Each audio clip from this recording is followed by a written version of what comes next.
And then another big topic to touch on is your approach to fitness, working out, both from a kind of like general enjoyment of life and like what are your goals, but also like very specifically how often you're training now.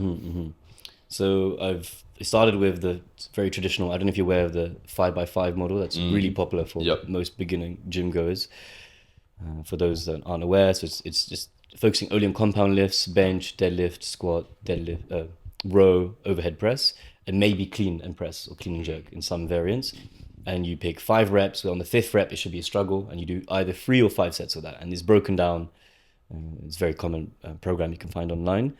And I always felt that my arms were always being neglected with this program. In theory, there are studies to show that doing pure compounds should give you the arm growth you need, but I just felt it wasn't enough.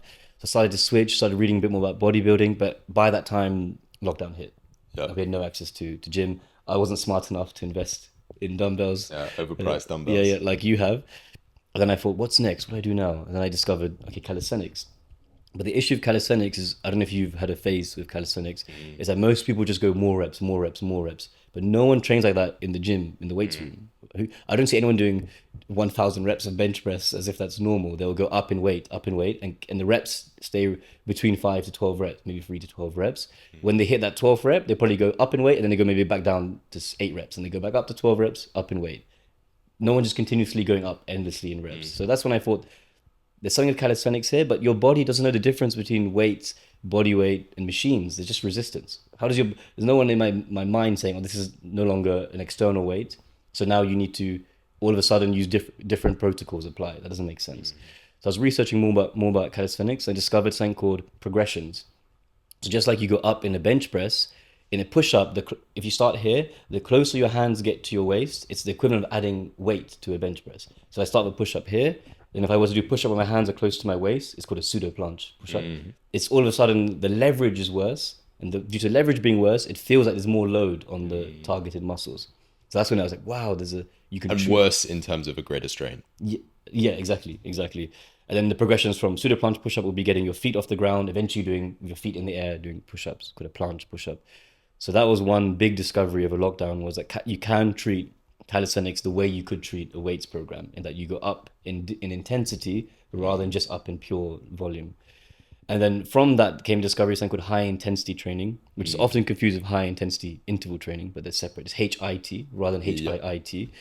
And I'm not saying I'm a complete believer in this, but I've been experimenting this for the last few years, which is that if you give anyone a training program which is fairly intense, and assuming they don't get injured, and assuming they're not on steroids, within a certain length of time, they'll probably reach the genetic potential regardless of training style, assuming it's hard enough and there's no injury.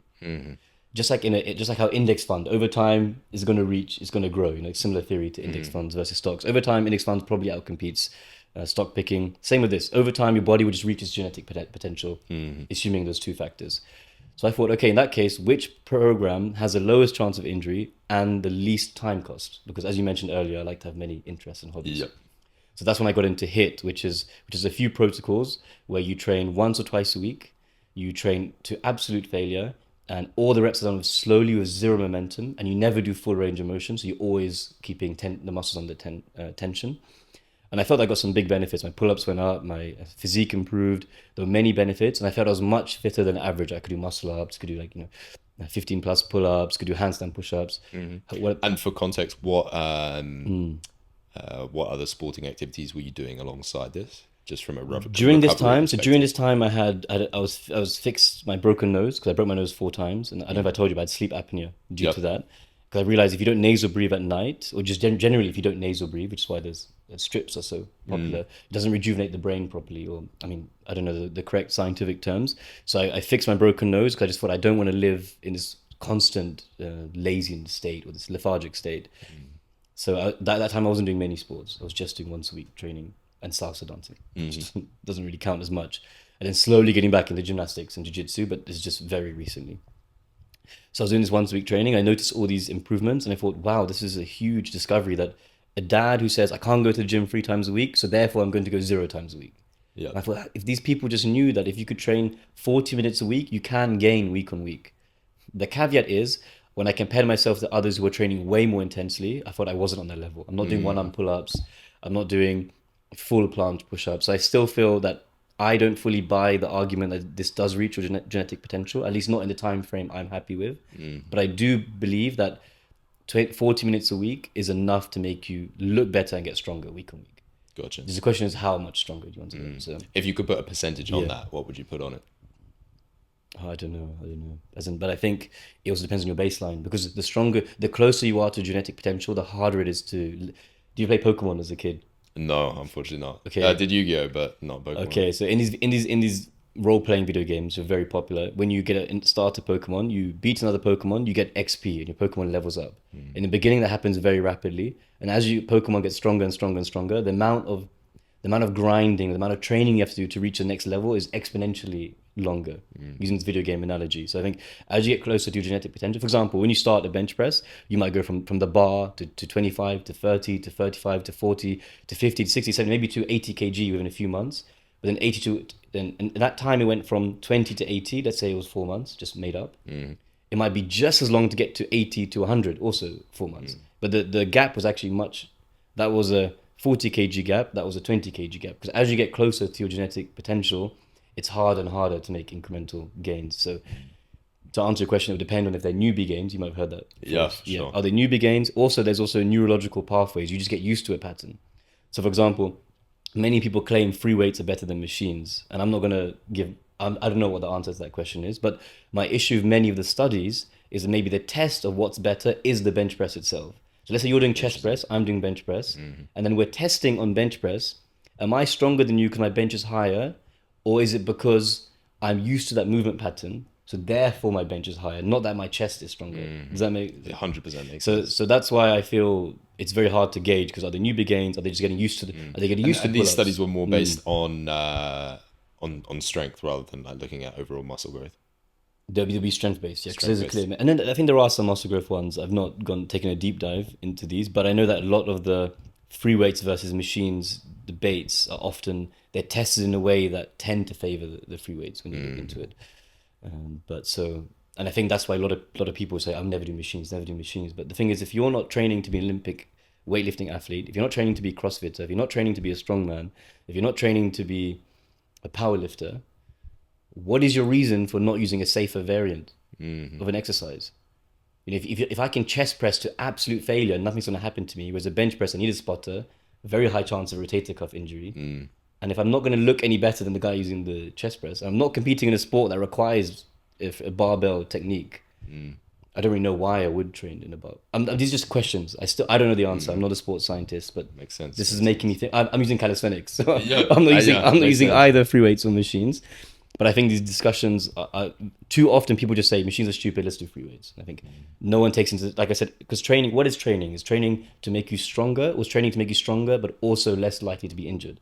If we assume both those prerequisites, machines all of a sudden look much more appealing to me than they did when I was, say, 19 and just wanting to get the best bench possible. Yep.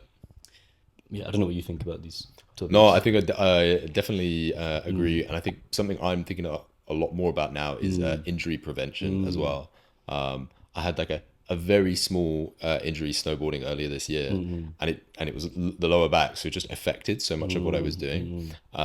And then I spoke to a friend who's a personal trainer, and he gave me some exercises which really helped strengthen the imbalance, which made it more likely for me to be injured, but then also the things around how to give instant relief to the affected area. But the fact that or his diagnosis was that I already had an imbalance in part of my body, which made it more likely for me to be injured. And then when I am injured, harder for that area to recover because the muscles were spasming in a specific way.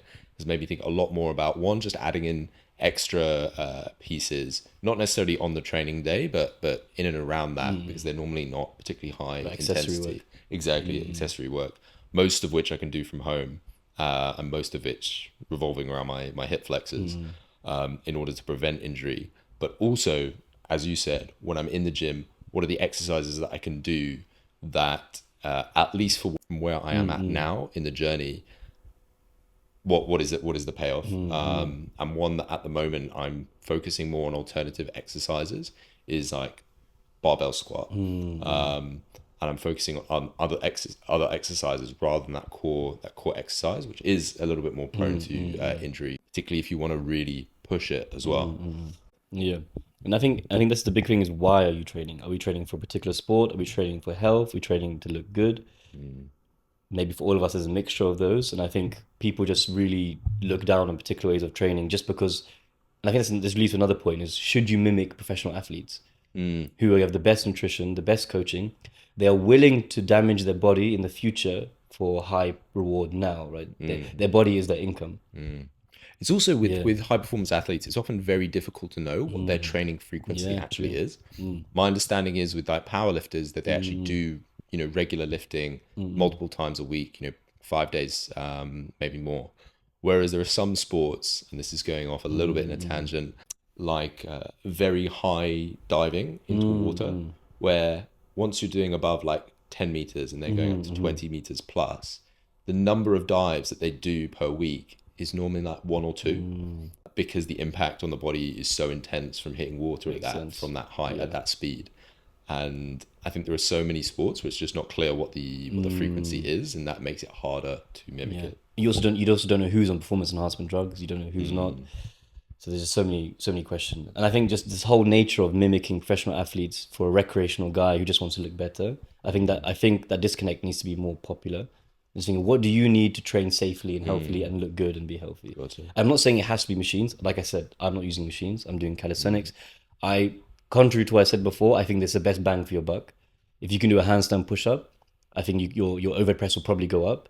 Because if I brought someone who just does overhead press, they probably would struggle to learn a handstand push-up off the go. Because there's just so many factors into calisthenics. So I do think there's the most bang for your buck are the calisthenics variants, in my personal experience.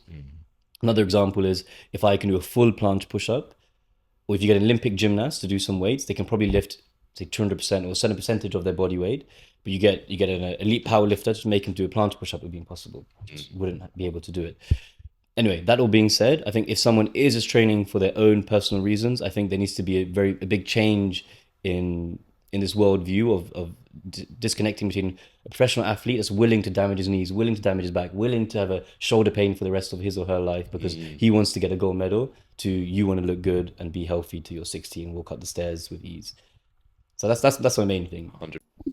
I reckon you're much better than most people about talking and going on further tangents. You know what I mean? In a sec, I was just keen to ask you about the MMA side. But you can naturally finish the point you were about to. Okay, I can't say no. Shit. Okay.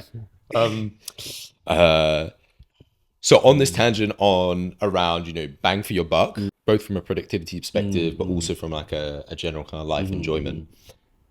In terms of combat sports, where would you say is the biggest bang for your buck?